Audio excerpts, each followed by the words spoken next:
This week's question of the week is all about propagation. It can live in water. It will thrive in soil. Why should you plant it in soil at all? You got to keep it confined. It's like Hannibal Lecter. You can't even bottle this up into a candle. Like, this is just so... Yeah, you're not about to put it in dirt. You're about to put it in a growing medium. Oh, we went low! The Helpful Gardeners, the podcast that digs into the buzziest plant trends and news you need to know, regardless of your growing zone. Colin is a skilled horticulturist with decades of growing experience across Canada. Brandi is the greenest of green thumbs with a love of asking questions. Welcome to our garden nook. Here, smell this. At least it's not like, when somebody is like, oh, that smells gross. Smell it. You're like, I'll take your word for it. I love that smell. Okay, so for anybody not watching the podcast, that may have seemed a little bit gross. I'm doing some ASMR with it. We're kind of in the Christmas season now at the garden center, and we just got in like live Christmas trees and boughs. And I have to tell you, I went into the tree lot. This is embarrassing. I shed a tear. You know, when something's so beautiful and you've been looking forward to something for so long, and the moment it happens, it's just like, it just overwhelms you. The kickoff to Christmas is not Mariah Carey. The kickoff to Christmas is going into a tree lot and smelling it and just like standing there, closing your eyes and taking a huge whiff. Yep. And it's just, like you can't even bottle this up into a candle. Like, this is just so unique. And so many people, somebody mentioned us in our story, in their stories. It was just a photograph of the Christmas trees lined up on the pole. They were still tied up. Like, they took the picture. The trees were coming off the truck. Yeah, totally. And they were like, it smells so good in here. It really does. Yeah. And this is the Nova Scotia balsam fir. I know we're getting in some BC fir. I don't care. Any tree, I'll smell it. Love it. Here for it. One of the things I love to do is actually stick this in water, and I just get a bunch. The best one for me, we don't have the trees, but is the incense cedar. That is really, yeah.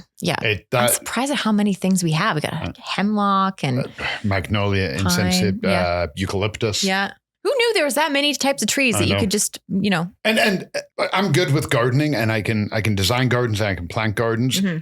I'm not so good at like flower arranging or pieces like that. And I love seeing what people can create. Like, I can do them. Yeah. But then when I see people come in, have you ever done that? And you see somebody leaving, and on that cart, they've got garland and cedar and eucalyptus and magnolia. And you're like, I want to see your end result. What are you doing? Exactly.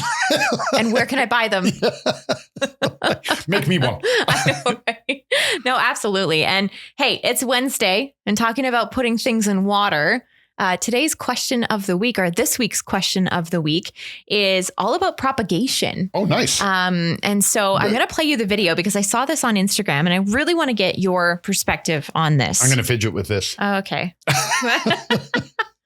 Okay, here's something that's never made any sense to me. I propagated this basil. It's got tons of roots. I may have left it a little too long. Now I'm about to pot it up into some dirt, which I am using coco coir and perlite because it needs really good drainage, because it doesn't like its roots to get soggy. But it's doing great in water. Explain it like I'm 5. Yeah. First of all, the music was great on that. Nice choice. Nice creative choice. Can I critique one thing? Oh, okay. Yeah. You're not about to put it in dirt. You're about to put it in a growing medium. We went low. Just had to. Oh my goodness. I almost commented, but I'm like, no, hear the rest of the question. Spicy. Okay, Colin, I see how this is going to start. So I know, this is a loaded question. I can give a one-word answer. Okay, oxygen. Thank you for joining us on the Helpful Gardeners podcast. Oxygen? What are you talking about? There's a lot of oxygen in water. Okay. We've talked about this before. When you're propagating a plant, once a week, once every 2 weeks, bring it out, dump the water, put fresh water in because it oxygenates it. Oh, okay, yep. So, and we've talked about this before. When you're planting, you don't want your soil ridiculously firm. You don't want it too wet, because then there's no oxygen. So what's happening is when you have that plant, be it basil, a snake plant, they will do very good in water like that as a propagation because there is oxygen in the water. Put it in soil and you saturate the soil, all those little gas pockets fill with water and now the roots can't breathe. So you're suffocating it. Why should you plant it in soil at all? Because of nutrition. So some plants absolutely can live in water. I have a snake plant in my office that has never been in soil and it's putting out another baby as we speak. Okay, you know that big peace lily I have in my office that I'm growing in the hydroponic pot? So that has an air pump. For anybody who doesn't know, an air pump is a small pump. It's not submersible like a pond pump. It pulls air in and then it feeds it down a tube and that goes into the water. Well, that cycles the water. So I do fertilize that. But anything that's in a standing vase of water, that's like essentially stagnant water, well, now you've added organic material to stagnant water, you're going to get an algae bloom. Oh, okay. So then you end up with trouble. But if you think about it, lucky bamboo lives in water. So if you have a plant, especially one that you want flavor, like basil, that's going to need some help to get there. It can live in water. It will thrive in soil because in soil, you can fertilize. It can feed out the soil, worm castings. There's all kinds of good stuff you can put in. But yeah, if that soil gets saturated and those roots can't breathe, game over. Your plant is going to die. So root rot isn't caused by water. It's caused by lack of air. Who knew that it was the air, right? It's like what we've been talking about for the past few weeks where it's like we think it's one reason because that's what we can see, but it's something completely different. And I'll be honest, years ago, I was like, this makes no sense. Yeah. I take it out, I put it in soil, I accidentally overwater it and the plant's like, sayonara. And I'm like, I need to know why. So I found out why. And it's actually the gas exchange and the oxygen. Yeah. That's why if you have a plant and you put it in water, through our warm houses, the plant drinking it, natural evaporation, that water goes down. So you fill it up. Well, every time you put water in, it bubbles it up and you're adding oxygen. Is that why when you have cut flowers that you want to refreshen the water because of the oxygen? It helps. It actually does. Yep. Like I will swap it out every day, every couple of days for a new one. And then I'll like cut off the ends just to kind of have a better transfer. So is that literally it for the oxygen? You taught me that trick. You got me flowers. I didn't know why it did. Yeah. It did. But you got me flowers a few years ago and I put them in that much water. Well, within 2 days, that water is gone. So you have to add super fresh water.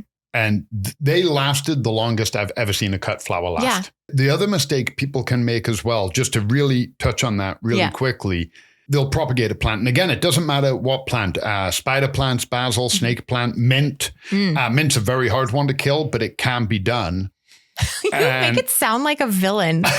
Like it is a villain. Like the gremlins. Like we have to band together to kill the mint. Exactly. You got to keep it confined. It's like Hannibal Lecter. Okay. It needs to be confined. Otherwise it's just going to eat everything.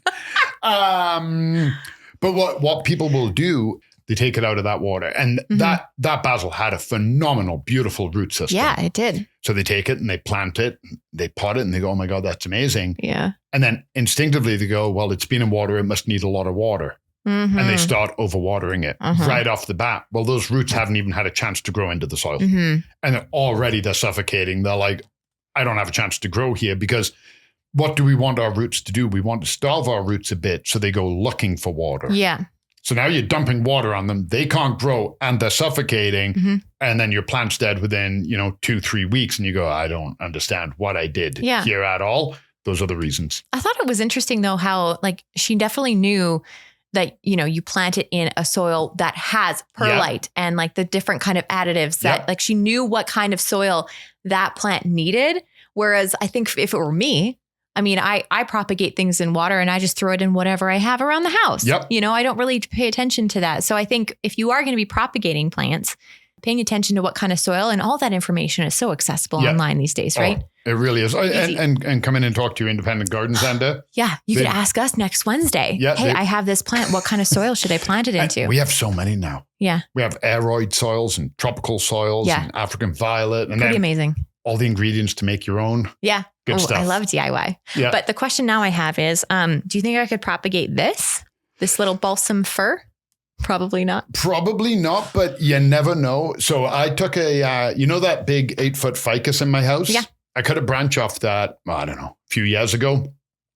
stripped some of the bark off at the bottom, stuck it in water. It put out roots. I jammed it in soil, and now it's about, I don't know, that big. It's about 3 foot tall. Yeah.